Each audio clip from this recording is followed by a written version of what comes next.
tetap lampaui batasan kalian, terus produktif dan coba keluar dari zona nyaman kalian. Jadi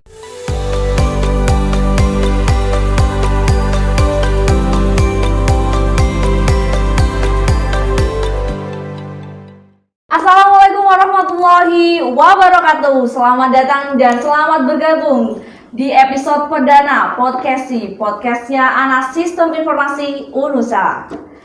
Bersama dengan saya Elisa. Di sini saya tidak sendiri, tapi sudah bersama dengan bintang tamu yang cukup kece, yang pasti teman-teman di sini sudah mengenal, apalagi yang mengikuti dan mengawal Instagram Himasi Unusa.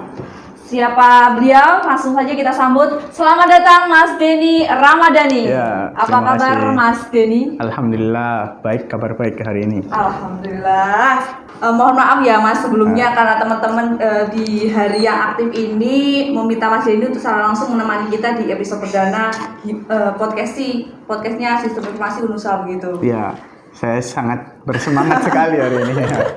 Oke, nah mungkin teman-teman juga yang ada di sini maupun yang teman-teman di rumah sedang menonton pasti sudah tahu dengan Mas Denny, baik dari kabar ataupun juga saya sudah mencari informasi terkait Mas Denny sendiri, merupakan orang yang cukup berpengaruh di keorganisasian internal kampus. Bukannya seperti begitu, Mas? Ya, bisa dibilang gitu sih. Mas Denny ini merupakan salah satu mahasiswa sistem informasi yang saat ini berpengaruh di kepengurusan Himasi Unusa. Mungkin bisa diceritakan secara singkat Mas terkait sepak terjangnya Mas Denny sendiri di kepengurusan Himasi atau mungkin di organisasi internal kampus sebelum menjadi ketua Kahima SI begitu.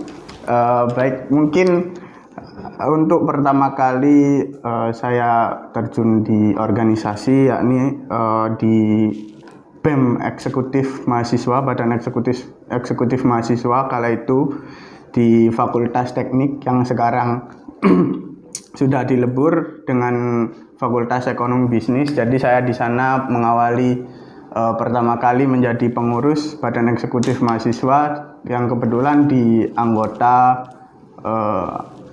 Departemen Luar Negeri waktu itu.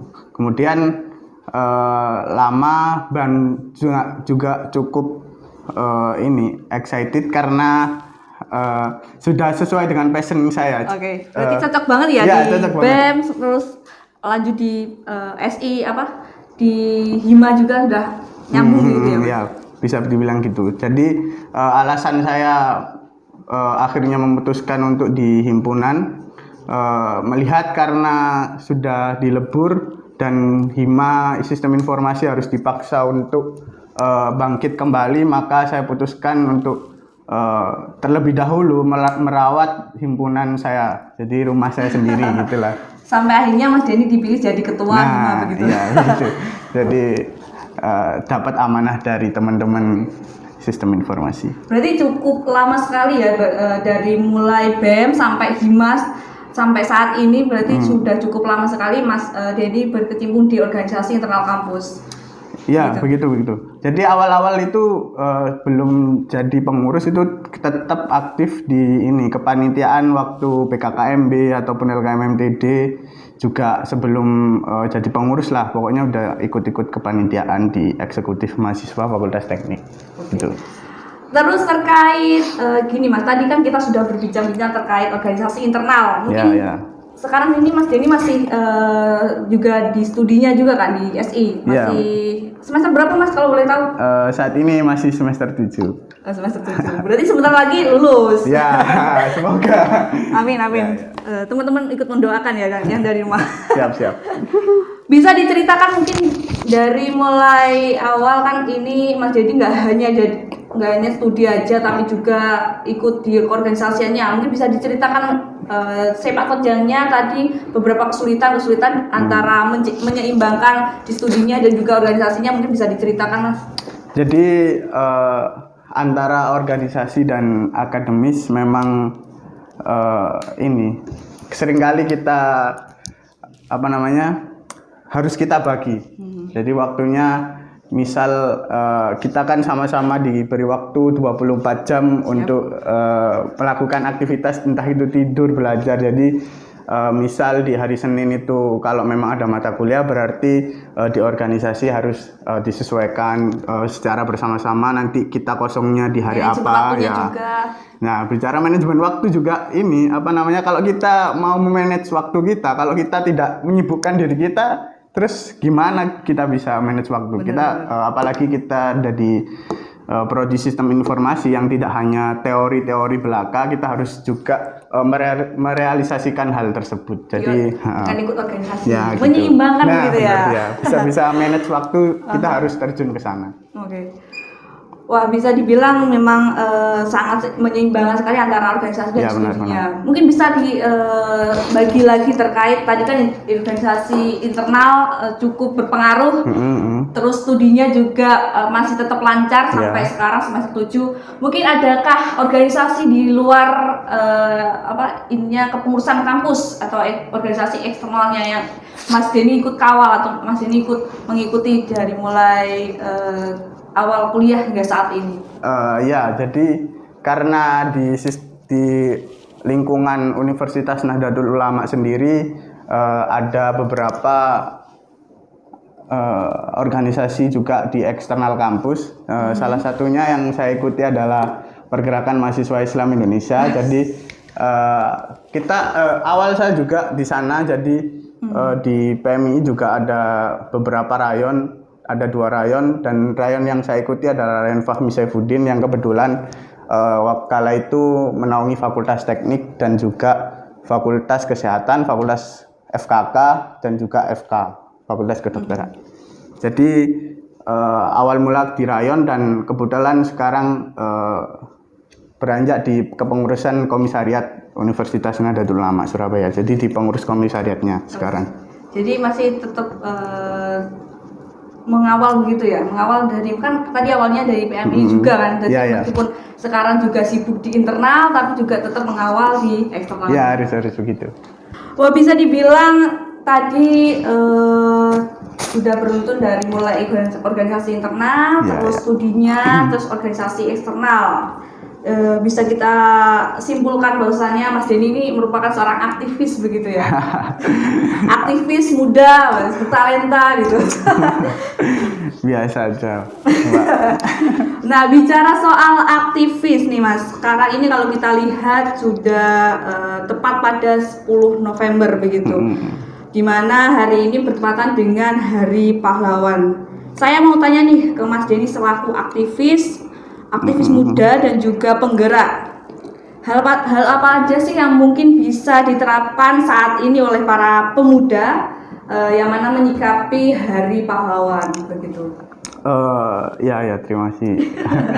Jadi berbicara karena kita hari ini dalam rangka juga memperingati hari 10 November, jadi Hari Pahlawan, ya kan? Iya, benar.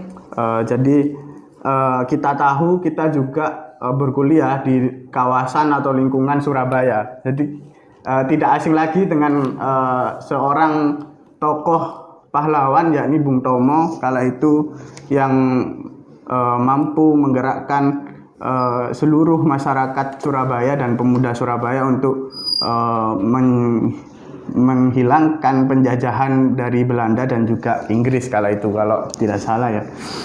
Jadi bagaimana kita harus merefleksikan dari pengalaman pahlawan, karena kita juga ada di lingkungan Surabaya.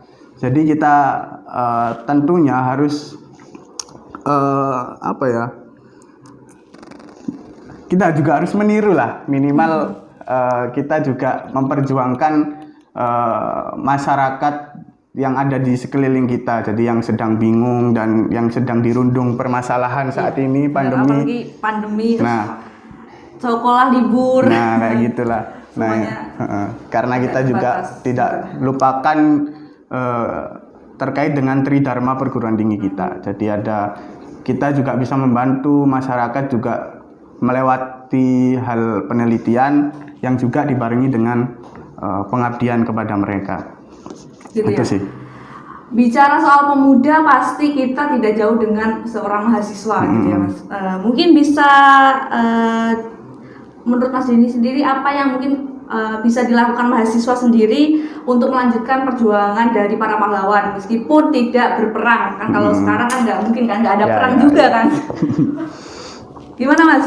Mungkin bisa jadi berbicara peperangan atau tidaknya hari ini ya. Iya.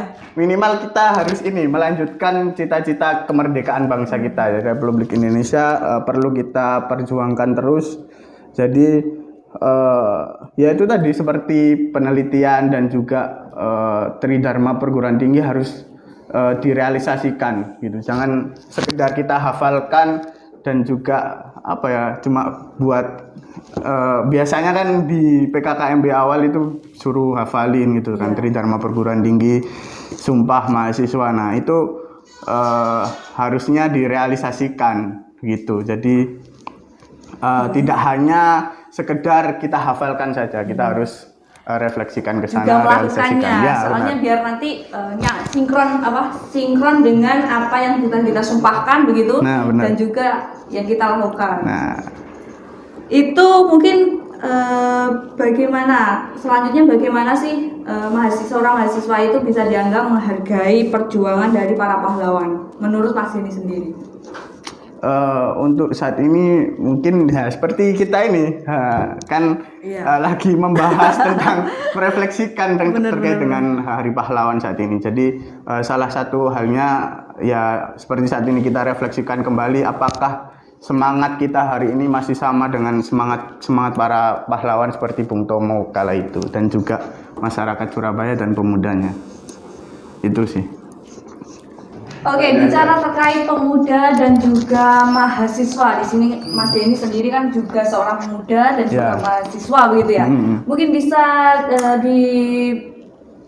dibagikan kontribusi apa sih yang perlu seorang mahasiswa itu untuk meneladani sifat-sifat kepahlawanan? Nah, jadi seperti yang sudah saya katakan tadi di awal, jadi kita sebagai mahasiswa tentu tidak melupakan terkait dengan Tridharma perguruan tinggi dan Sumpah Mahasiswa. Jadi di mana kita juga harus mempertahankan di mana ketidakadilan. Misalnya ketika melihat di sekeliling kita masyarakat yang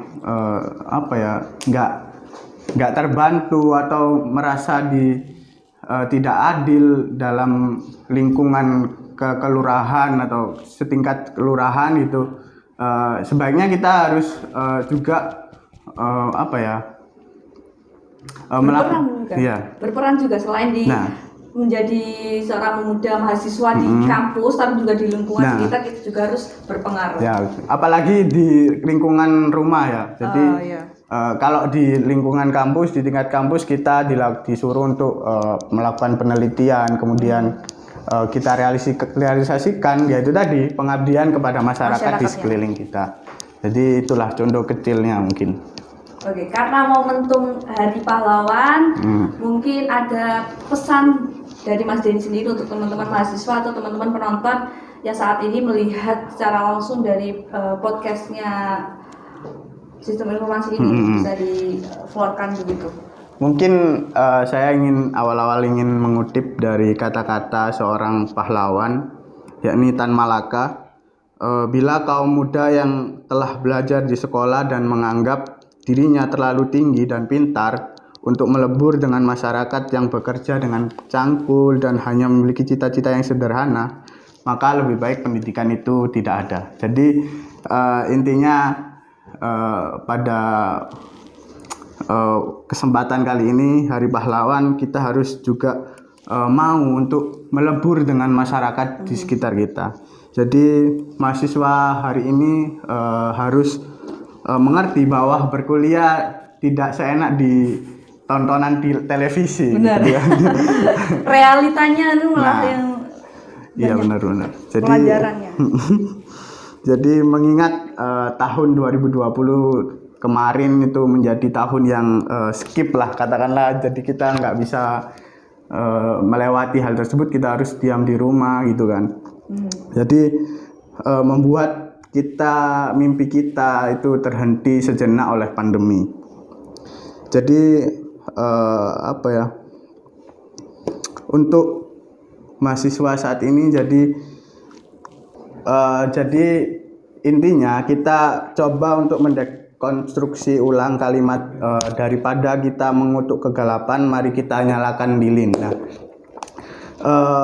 dengan kata-kata tersebut jangan sampai kita tidak sadar bahwa kita sedang berada dalam kegelapan, dan supaya kita keluar dari kegelapan tersebut harusnya api yang seperti apa yang harus kita kobarkan, kemudian lilin yang seperti apa yang harus kita nyalakan. Nah, itu perlu difikirkan oleh mahasiswa saat ini. Jadi mahasiswa hari ini harus menjadi pahlawan yang menang dan berprestasi saat dihadang pandemi. Wah, mantap sekali. Tepuk tangan mungkin. Oke. Nah, menarik juga ya pembahasan kita pada kali ini begitu terkait tadi organisasi juga pahlawan. Mungkin ini kita sedikit bergeser, Mas. Kemarin kan dari teman-teman Hima itu sudah ada beberapa pertanyaan di Instagram. Nah, ini nggak banyak, cuma 2 pertanyaan aja yang kita ambil begitu. Mungkin langsung aja pertanyaan pertama saya bacakan dari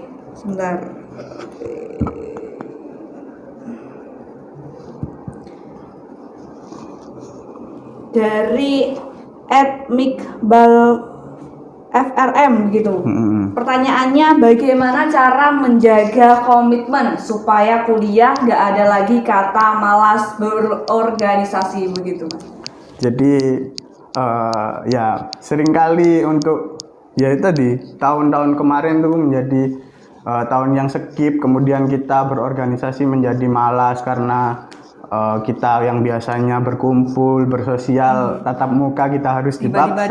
Di Zoom, di rumah kita aja. Di Zoom. Nah, kita kan juga tidak pernah berpikiran bahwa 100 orang hingga 1000 orang bisa berkumpul bersama-sama di media digital di tempatnya masing-masing. Jadi untuk tetap semangat, jadi kita refleksikan kembali pahlawan hari ini. Di Hari Pahlawan kali ini kita semangat para pahlawan seperti Bung Tomo harus kita realisasikan di lingkungan kampus ataupun pada saat kita berorganisasi. Jadi bicara malas itu tergantung kepribadian mereka. Jadi kalau saya sendiri melawan malas itu biasanya dengan berkegiatan berolahraga, misalnya futsal atau apapun gitu kan. Jadi badminton lah, misal kalau kita berbicara saat ini sedang pandemi karena kita tidak bisa berkumpul, mungkin juga berolahraga melalui badminton juga bisa di depan rumahnya mereka lah. Iya, olahraga olahraga kampung-kampung lah, maksudnya komplek-komplek lah. Iya benar. Komplek gitu. Lingkungan gitulah, biar kita tetap semangat berorganisasinya. Oke, terima kasih. Jawaban pertama memang cukup mantap sekali ya, teman-teman. Mungkin bisa nanti diulang-ulang dengarkan begitu. Jadi kita bisa belajar dari situ untuk menyeimbangkan antara organisasi dan juga studi kita. Oke, lanjut ke pertanyaan kedua. Ini dari @dwiputri478. Apa yang membuat Kak Denny menjadi seperti sekarang? Ini sepertinya menjurus ke seorang Kahima sistem informasi begitu. Monggo silakan dijawab, Mas Denny. Jadi berbicara itu tadi kan kenapa saya memilih menjadi Kahima gitu, menjadi Hima, padahal jenjang saya harusnya ada di tingkatan fakultas ataupun tingkatan universitas. Jadi kembali lagi saya sendiri itu ingin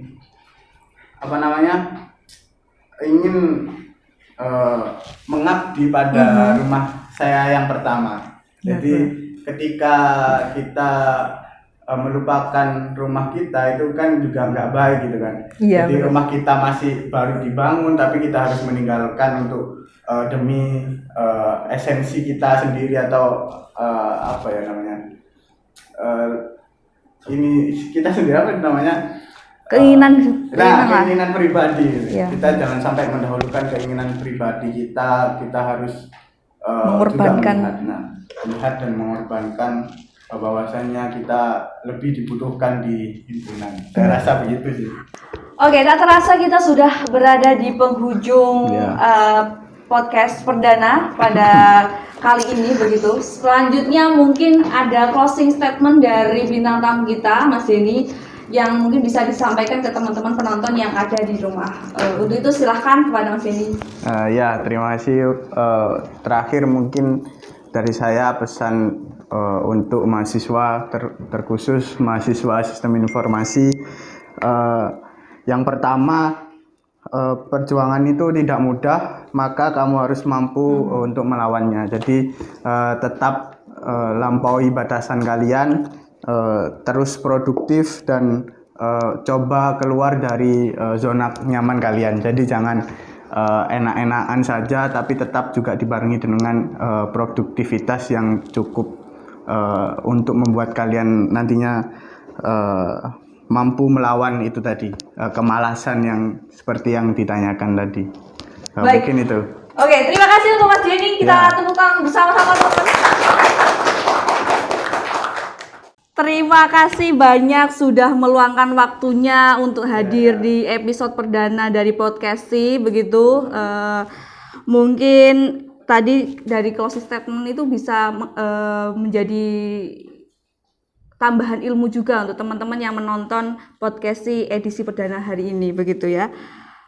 Saya ucapkan terima kasih juga ya terutama pada penonton yang sudah menonton podcast hari ini begitu dari awal hingga akhir. Harapannya tetap mengawal selalu episode-episode podcast pada minggu-minggu selanjutnya atau episode-episode selanjutnya.